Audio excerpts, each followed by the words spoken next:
Otras formas de organización social. Integrantes de grupo: Marín Meneses, Erika Melina, Maita Cuenca, Camila Jessica, Miranda Patiño Arlet, Puma Mamani Marisa, Quiroga Machaca Pamela, Reque Tenorio Daniela, Salinas Catari Jimena Grinelda, Solís Ansaldo David, Tenorio Urista Elías y Torrico Arce Anicaren.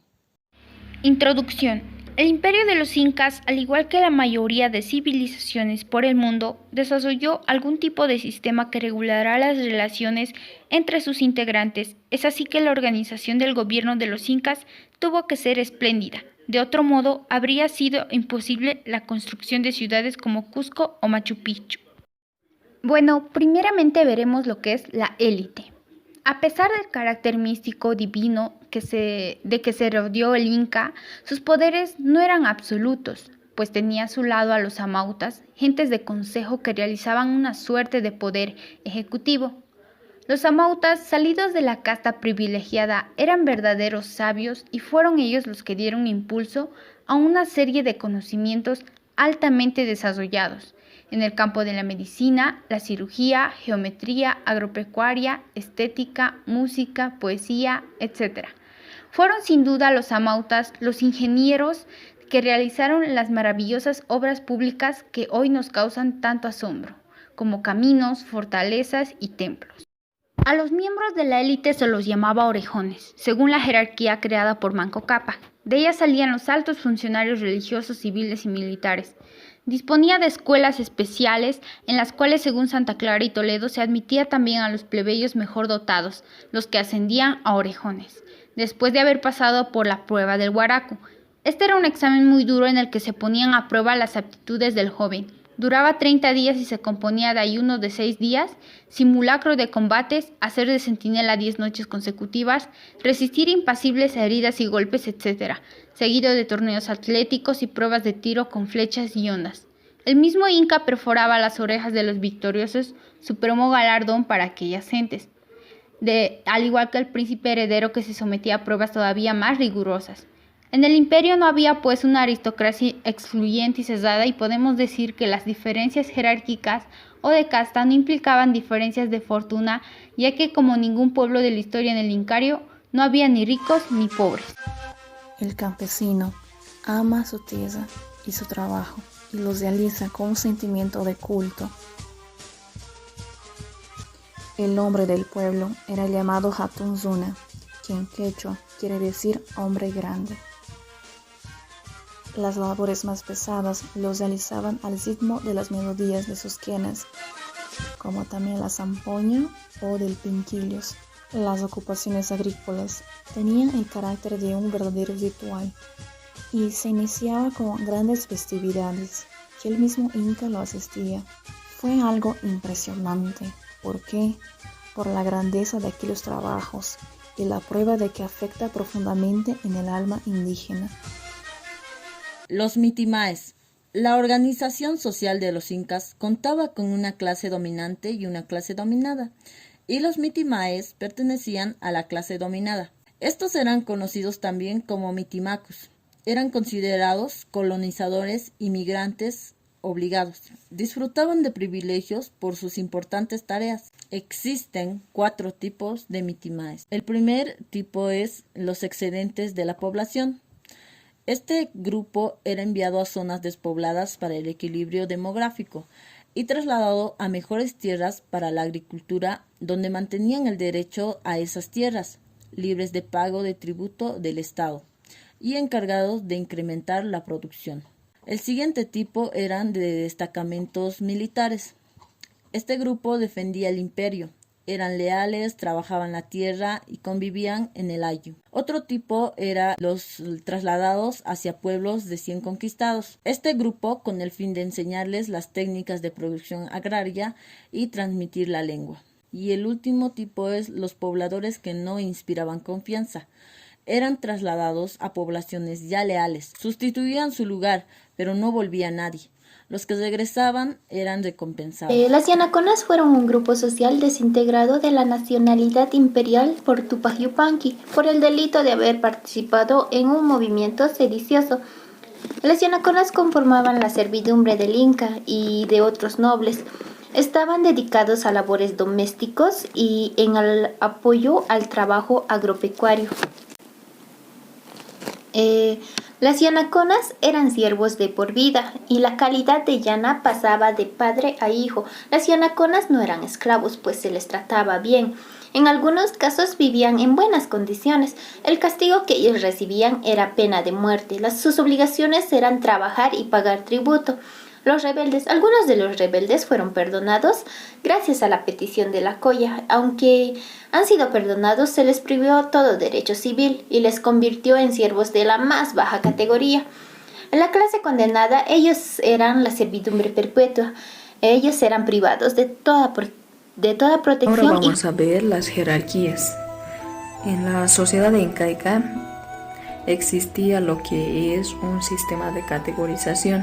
Este sistema estaba conformado por el Inca, que era el hijo del sol y representante de la tierra, el Huilac Huma, que era un sacerdote, los adivinos. Estaban también los 4 virreyes que conformaban el Hulaca real, los inspectores de sangre real, los curacas o maicos, jefes de tribus. Estaban los huarancacamayas, patacacamayas, chuncacacamayas, jefes de 1000, 100 y 10.000 familias. Se encontraban también los quipucamayos o lectores de quipus. La jerarquía militar se encontraba conformada por un generalísimo, que era un hermano o tío del rey. Estaban también los jefes de ejército, según el sistema decimal. Existía también un acliawasi o casa de escogidas, en donde ingresaban las jóvenes mejor dotadas de los linajes.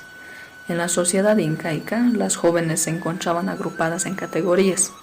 Estaban las hijas de la familia real, las cantoras o cantantes, las hijas de indios ordinarios y las muchachas de provincia. Se podría decir que a la casa de escogida ingresaban las hijas de familia real. La organización económica comenzó en el gran periodo incaico, que reside en la agricultura y la industrialización de recursos naturales. Sus formas colectivas, su organización agraria, sus sistemas de captación de aguas y su distribución fue una experiencia que se transmitió de generación en generación. En ese país no conocían el hambre ni la miseria debido a la agricultura, ganadería y artesanía. En la organización económica existían 4 puntos muy importantes, los cuales son las aguas, que eran de dominio público, que se distribuía por sistemas de mitas, cuyo turno era rotativo en un tiempo determinado. El cultivo se realizaba con instrumentos rudimentarios, es decir, que eran instrumentos hechos de piedra y sin disponer de suficiente abono. Los cultivos se hacían primeramente para el sol y los dioses o huacas locales. Seguidamente se cultivaba de las viudas, huérfanos, ancianos, entre otros. Como último punto tenemos la conservación, que era todo lo cosechado se conservaba en piruas o graneros. De esta manera la subsistencia del pueblo estaba segura, aunque viniera largos periodos de sequía, es decir, que nadie hubiese pasado hambre durante ese periodo. Continuando con el tema, mi nombre es Jimena Grinelda Salinas Catari y hoy les voy a explicar sobre las industrias incaicas. El Inca deseaba que el runa o habitante fuera una personalidad capaz de atender por sí mismo a todas sus necesidades, disponiendo que junto a sus ocupaciones agrícolas ejerciera alguna función industrial. Con estas disposiciones dieron un impulso grande a lo que es el factor de la economía imperial, donde la base es la unidad familiar. Las 3 actividades que más realizaban los incas estaban divididas en 3. Como primer punto tenemos, los incas explotaban las minas de cobre, plata, estaño y oro. Sus procedimientos eran bastante rudimentarios, solo usaban el martillo de piedra, cincel de bronce, el hacha de cobre, no conocían las herramientas que tenemos hoy en día, como ser la sierra, la escuadra, el vidrio y demás. A pesar de no contar y no estar equipados, ellos supieron implementar y utilizar los elementos naturales. para así convertirlos en herramientas que les sirviera como ser agujas, pulidoras, hilos, cuerdas, cables. Como segundo, tenemos los habitantes del Imperio Incaico eran así hábiles artesanos, especialmente en cerámica, orfebrería y tejidos. Destacar aquí que la cerámica alcanzó un alto grado de perfección, tanto por su procedimiento y por su belleza, como también los orfebres, aquellas personas que tienen por oficio hacer o vender objetos artísticos de oro, de plata y otros metales. Asimismo, y por último, el tercero, el hilado y tejido de los incas, que tuvieron un gran desarrollo extraordinario en la industria textil y realizaron obras maravillosas utilizando lo que es la lana de vicuña, de llama y fibras de algodón. En la época de la colonia se creó la institución de los departamentos.